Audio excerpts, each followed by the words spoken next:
Also breaking overnight, an arrest following a crime alert in Orlando. This man that you see here walking out now facing charges, accused of exposing himself to a young girl as she was walking to school. And now police are worried that there may be other victims. It happened Friday morning along North Eola Drive, just a few blocks away from Howard Middle School in Thornton Park. We now know the name of the Lake Nona high school teen who drowned in a lake near the school last week. Investigators say 15-year-old Anthony Garcia Santana was paddle boarding with friends when he went under and never came back up. Plus, breaking overnight, a woman is shot and killed by Orange County deputies after they say she attacked them with a knife.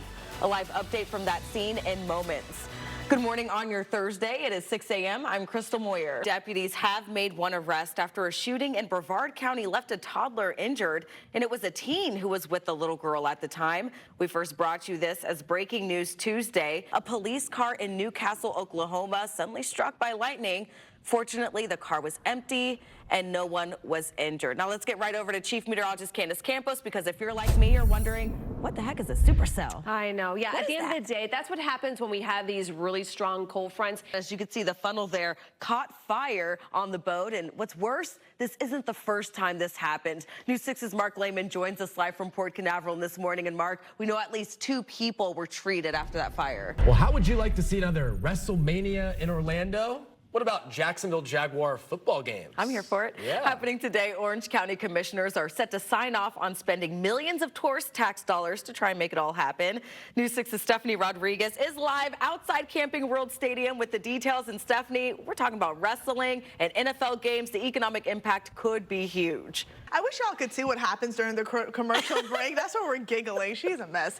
But yeah, what did I do? Tell the people what I did. I'm not saying nothing. I love the Jags. So when we were all listening to the cold open, I was like, do it, spend it, bring them here, whatever it takes. Whatever it takes. We're still learning a little bit more about the suspect. The name has not been released yet, but we want to get right over to Trooper Steve, who's been at police headquarters since that initial press conference happened just before 5 a.m. And Steve, we know that this was a 17-year-old man who was arrested at the scene. He was talking about some of that surveillance video and the quick actions of Orlando police. You know, we've been covering things like this in incidents and shootings, and I'll tell you this.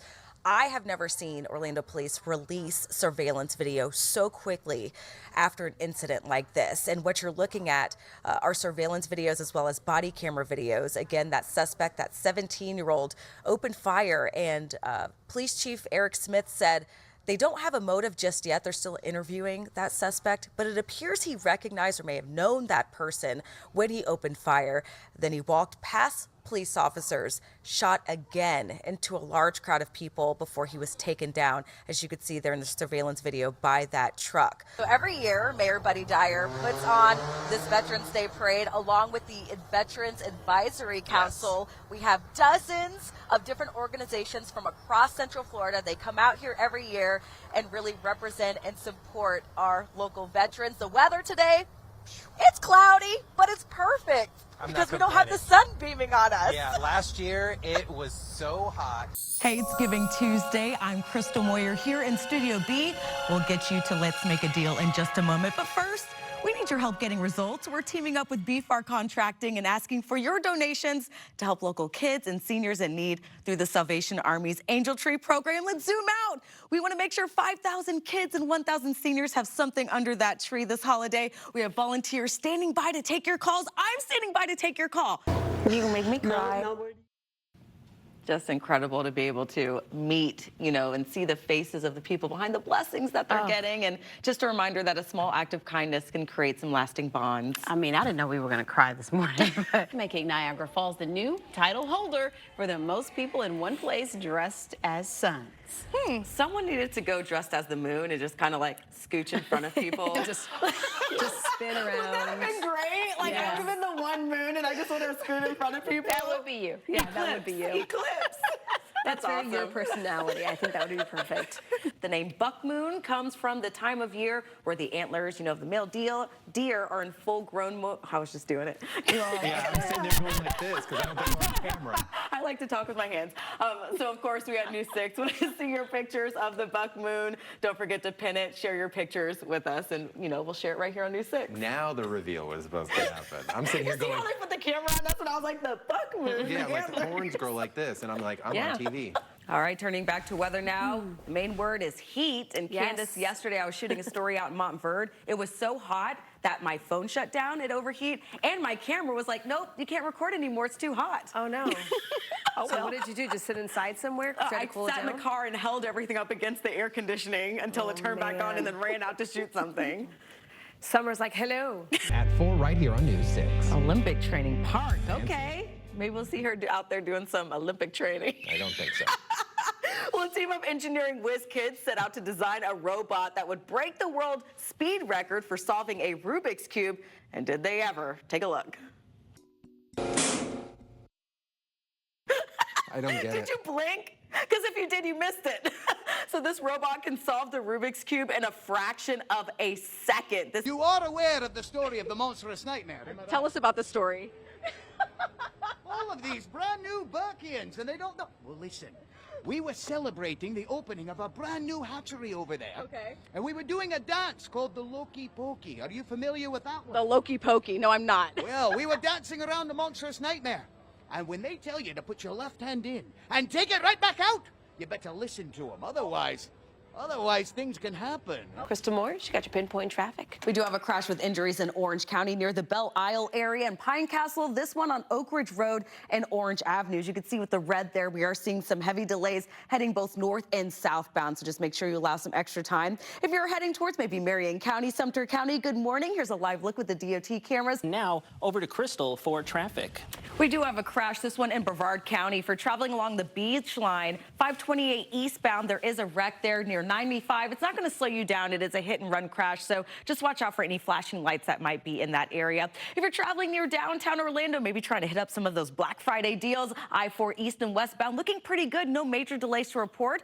It's a building that can be spotted for miles. I'm News 6 anchor and insider guide Crystal Moyer, and I'm giving you an insider look at this more than 150-year-old lighthouse in Cape Canaveral. The original lighthouse was constructed off the coast of Cape Canaveral in 1848 to warn ships of dangerous sandbanks.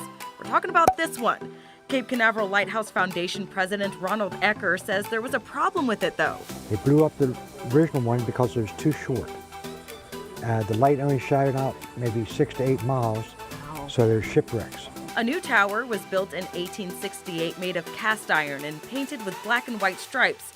Museum director Becky Zingarelli says there was still an issue. They thought erosion was going to destroy the lighthouse.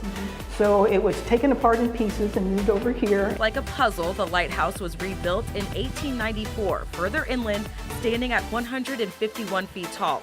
Just right. And it still stands today as a working lighthouse. Back in the 1920s, this was a thriving community. And after the Second World War, it became a military base. Taking a look inside, there's a kitchen and pantry, along with the dining room where Mills Alcott Burnham sits. He was the head lighthouse keeper from 1853 to 1886. And if you're wondering, there's 176 steps, 10 floors to get to the top. The higher up, the more narrow the rooms become. Visitors aren't typically allowed to climb to the top, but we got exclusive access, and it was a breathtaking view of the Cape. Normally it's nice breeze plus the sight. The scenic view you cannot beat. This lighthouse is owned by the U.S. Space Force and managed by the Cape Canaveral Lighthouse Foundation with more than 200 volunteers. This lighthouse is located on Cape Canaveral Space Force Station, but there are ways that the public can come get a tour. I posted details in the article on clickorlando.com/insider. From Brevard County, Crystal Moyer, News 6. As the song says, a roof over my head, shoes on my feet. I need food on the table. For 73-year-old Anna Chintaman, it's all about independence. So she's walking out of the Chickasaw Branch Library carrying a box filled with food. It do lift a burden, and you know, things are harder to get these days. In partnership with the Orange County Library System, the Second Harvest Food Bank of Central Florida delivers stacks of boxes each week to several branches throughout Orange County to help those in need. At Second Harvest, we're seeing that 1 in 8 of our neighbors are experiencing hunger for any number of reasons. One of the biggest reasons, inflation. Something Angel Alonzo says is making it difficult for him and his family to make ends meet. An OCLS librarian translates. Una experiencia positiva y buena. It's a really good experience because help like people from the community. It's not going to cover everything for the family, but even that is a big help. The boxes are first come, first served for anyone, free of charge, every Tuesday morning at 5 of OCLS's branches. No paperwork to fill out, no reservations to be made. You don't even need a library card. All right, if you want to know what's in one of these food boxes, let's check it out. We've got some spaghetti, some peanut butter and jelly, pancake mix, syrup, milk, rice, beans and veggies, canned meat, and more. Enough food to last you about a week. We want to be where people are. If it's not convenient for you to access food at a food pantry that's miles away from your house, but the library is part of your routine, we want to be there. Victoria Zacton has been taking advantage of the free food boxes after her husband passed away. Well, it's good to know that there is help. You know, people do need to take advantage of it. They really do. I posted a list of branches where you can find these Second Harvest food boxes at clickorlando.com/insider. From the Chickasaw branch, Crystal Moyer, Getting Results, News 6. It's been a hot topic throughout Central Florida. I'm talking about the downright frigid temperatures. I'm using hand warmers out here. I'm News 6 anchor and insider guide Crystal Moyer, and while we're feeling the chilly temps, it only took one social media post from our chief meteorologist to get a lot of you heated. It was this post on Facebook from News 6 chief meteorologist Candace Campos with a graphic of forecasted wind chill temperatures that was shared more than 1,500 times and prompted hundreds of comments, including, "Looks like you screwed up again," from James. Yami posted, "I'm in Orlando, 7 a.m. and it never made it to 35 degrees. I don't know where that 27 degrees came from. You weather people are full of..." I never thought cold weather could get people so heated. But here we are. I sat down with Candace, who says the graphic shows wind chill or feels like temperatures, not the actual forecasted temperatures. The science behind wind chill is we are warm-blooded individuals, right? So when we step outside in the cold, our bodies naturally try to keep us warm. So we start radiating that heat. Problem is when you start factoring the wind, all that wind basically just blows off all that heat your body just generated. So your body is working double time to try to keep you nice and warm. Another topic in the comments of the wind chill post was about overnight temperatures. Nancy posted, "It is 56 degrees at midnight. I do not believe it," arguing the temperatures did not match the lows forecasted for the day. Candace explains. Technically, the coldest point of the day, usually, unless there's a rogue front that comes through in a weird time, is right before sunrise. Because that's that point where we've had the most amount of nighttime radiational cooling, which is where all that heat from the day has been able to escape out into space. The wind chill post also brought some mixed reaction, like, "Love the cold weather. You can always put on more clothes to stay warm, but in the summer, you can't take them off," said Linda. Jason says, "Florida is trying to make me quit Florida." Pat said, "Thanks for the warning. I'll let my wife walk the dogs and I'll stay in bed." And Pat, I hope you're doing your fair share of walking the dogs so your wife can stay bundled up. This is also a good time to download our Pinpoint Weather app so you can get all the updates on changing temperatures. You can find out more information on clickorlando.com/insider. In Orlando, Crystal Moyer, Getting Results, News 6. All of a sudden I heard a boom.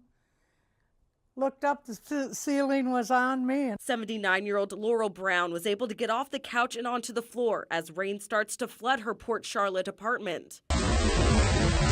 Oh, I was sitting in water, and it was just all surreal. She manages to grab her phone, trying to contact family, sending videos and photos.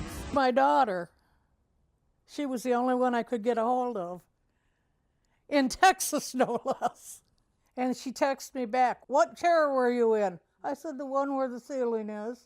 She said, "Yeah, I was afraid of that." Brown says a neighbor invited her into his apartment to wait out the storm. Calling 911 not an option at this point as Ian slammed the area. Police officers and what have you had been taken off the roads because of the hurricane, so that we knew we couldn't get help right away anyway. Meantime, nearly 200 miles away in Orlando, 53-year-old Bill Fye is chatting with his friends through a gaming system. Her grandson, Carl, pops in and says, "Oh my God, my grandmother's in this situation." And shortly after, I see a picture, and I'm thinking, is anybody going to help her? Keep in mind, Phi has never actually met Brown's grandson in person. They became friends online. Without thinking twice, I got in my car and I went and I did something. driving all the way to Port Charlotte in the middle of a hurricane. I'm like driving in rain that's like blackout snow where it's just blinding. You literally couldn't see more than maybe a few feet in front of the car, and the wind is blowing probably upwards to 90 to 100 miles an hour. I'm literally like a pond rock skipping across, but I maintained control of the car. Nearly 3 hours later, Gave the secret knock. Phi rescuing Brown, getting back to Orlando with her medication, a few items of clothing, and It's a big black and blue bruise from the door when I tried to open it. Got a couple of scrapes on my knees from that. for over a week, Phi and his mother welcoming Brown into their home, treating her like family. Brown's home now condemned, leaving her with no place to go, but a feeling of Relief. I was so shook that it's taken me about 2 or 3 days to kind of get my brain back together again. Brown says he doesn't consider himself a hero and wants to encourage everyone to find it in their hearts to help someone if they're able. It doesn't have to be to my extreme. If you do one good deed, random acts of kindness, it never hurts. It always makes the world a better place. So blessed and thankful that there are people like that. I've got my life, and I have my family and friends. The good Lord is looking out for me. What can I say? Amen to that. Bill says he was able to drive to Port Charlotte and back in that small car. The only damage when he returned, just a flat tire. Yeah, he says he has a background in emergency services, having served in the Army and as an EMT firefighter in the past, so he felt comfortable helping Laurel out. They've become really good friends, actually. I caught up with Bill last night. He sent me this photo. He says Laurel's daughter and grandson made the drive down from Texas to Orlando to pick her up. Bill got to meet Carl for the first time. You can see that in the photo there. They'll be driving Laurel to Texas today until she finds a new place to live in Port Charlotte. All it took was some basketball and just people getting along and having a good time, really. It's all it comes down to. 24-year-old Andrew Humphrey says there's not much to do in the small community of Bellevue for adults outside of work, even here at the Sportsplex. There used to be fights, honestly, probably every single day.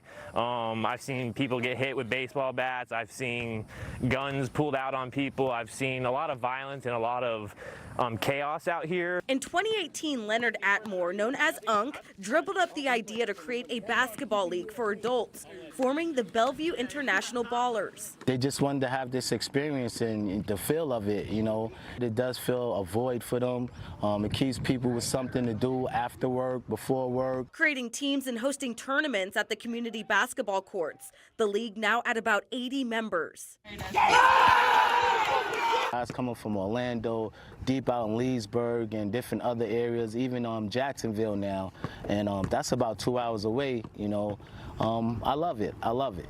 There's a lot of violence in this community, but it's slowed down the past couple of years since everybody's got together and started playing basketball together. We got all the older guys, 18 and up, out here and not running the streets the way they are. It's just good for everybody. Local businesses and community leaders getting in the game, sponsoring BIB. You know, I try shooting, but those days are gone, you know. Father Thomas Connery from St. Teresa Church says he's noticed a positive impact watching practices and games from the sidelines with his 2 dogs. So I bring food. We have my grill, hot dogs, pizza, ladies cook things just to be among the young people. It was a bit of a stretch because my church in this area, sort of a retirement area, all of a sudden like, wow, I'm in a different world. You know, that really, it's a different world, which I sort of enjoyed and just try to learn. St. Teresa Church, along with other local businesses, chipping in to make improvements, sponsoring teams and paying for new basketball hoops. The names displayed on the hoops and uniforms. Whether it's to improve their skills, spend time with their families. When he's out here watching me play, I feel like it gives me more motivation. Build relationships. These are some of my best friends now. Or just offer some support. Just say, hey, we care about you. Different people from all walks of life coming together for a common purpose is a slam dunk for the entire community. Woo!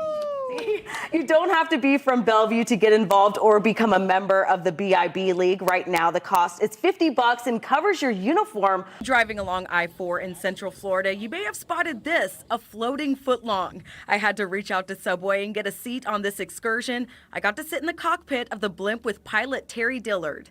So you're no stranger to flying blimps. Flying what? Blimps. Is that what we're doing today? Terry's a jokester, but he is an expert when it comes to blimps. He's been flying unusual aircrafts for more than 40 years and has one important tip for the job. Stay away from anything sharp, because you don't want to hear that. Uh-oh. So what makes the blimp fly, or float, I should say? I see propellers, and we've got a lot of air up there. Okay, so that's going to be helium. That's our lifting gas. If we don't have helium, we can't lift everybody. So to get from point A to point B, we have airplane motors, big engine, we have 2 of them, and we got a big fuel tank because it likes to drink a lot of fuel. The front of the cockpit covered in gauges. The controls are unique too. It helps us not to get lost. The pedals on my floor, they control my left and right. The wheel controls our up and down. Terry says when it comes to blimps, most are used for advertising purposes, so he goes where the people are. Well, when I come into a town, I turn on the local news, and I see what's happening locally. So if the Winter Park Art Festival is going on, the Mount Dora, any gathering activity that's outdoors, we try to put that on our bucket list for our clients. And when the sun goes down, it's got to be lit. We have a 1,000 watt bulb inside the top of the airship, and it illuminates the airship like a spaceship. So people can see it. Advertising at its finest, folks. And getting the 180-foot balloon wrapped to look like a large sub sandwich took about a month. Like a puzzle, the large image was placed on a blimp piece by piece. It's all about potential customers seeing the new Deli Hero sandwiches and to be seen by the hundreds of thousands traveling the roads below daily. We wanted to get our fans up here, get them involved with Subway, get them to see what our new sandwiches are all about and try them firsthand from the best vantage point possible. Views from 1,000 feet over Orlando are breathtaking. We're only moving about 20 miles an hour, so it's really smooth. A little bit of roll here and there, that's depending on the heat off of the buildings, but kind of like a magic carpet ride. Real nice. When we get close enough to the ground, about a dozen crew members make a dash to grab onto the nose lines to stabilize the blimp. So we're going to work our way into the crew here. If you'll notice, we have an upside down V. Is it heavy? No. Fun fact, like when a blimp is sitting, on the ground after overnight when it's waiting to go up again, it moves because of course it's like a huge balloon. So it doesn't stay still. I did not know that. That's why there's such a crew of people that have to hold it down. Otherwise it turns into the movie Up. Yeah, right. Essentially, yes. So it was just incredible to be able to take this ride with Terry. Terry's very experienced. He's a funny one. He was hilarious on this journey, but what a unique way to get the word out about subs. So they're actually headed to Miami now, Subway. So you'll be seeing that blimp if you're traveling south. Yeah. You're going to be seeing it up there in Miami the next couple days. It's just so amazing because I remember, you get giddy about a lot of stories that you do because you're lucky because you do what you love. You do these stories, and then this one when you were leaving to go do this, you're like, I'm going on a blimp. I'm like, what are you doing? She's like, I'll talk to you later. I've got to go. I've got a flight. So I mean, it's just so great that you got to experience something like that, and the images are just so beautiful. It is so cool, and the company that made the blimp is actually local here in Orlando. Oh, I had no idea we had a blimp company here. And there's not even that many of them, so this was such a rare opportunity, so that had to be so cool. Oh, yeah. And a lot more people fit in there than I thought. So about 6 or 7. Yeah. And, I wanted to sit next to the pilot, of course, but can you imagine being like in the back or flying in the front? Now, did you have butterflies or was it, were you nervous a little bit? Not really. I'll do whatever, but But it doesn't feel like a roller coaster in there. yes, I mean when you land, it's like nose diving. Oh, okay. But you're moving really slow. But it's like you're going head first. Like, Yeah. okay, here we go. But that's why you have the guys grabbing, the lines to make sure that when it comes down, it's going to come down evenly. But it was interesting, and a Very lot of cool. people. I mean, you just apply online, which it closed in minutes for the Miami flights, but they were free. You get online and you apply, and then they reach back out to you and say, "Hey, you've been randomly chosen." Nice. So it was just a bunch of random people on the flight with us. We had a great time. That is so awesome. Very cool. And how smart, a sandwich. I mean, it totally has that shape. So, you always have you see the normal typical ones over like football stadiums and stuff like that. But I love to see a good Subway. Well, maybe we'll It's see y'all's faces it's on a blimp one subliminal. day. Oh, Subliminal! All right. We Okay, gotta let's go. move on I am from Mom so Jones. upset I didn't think of that one.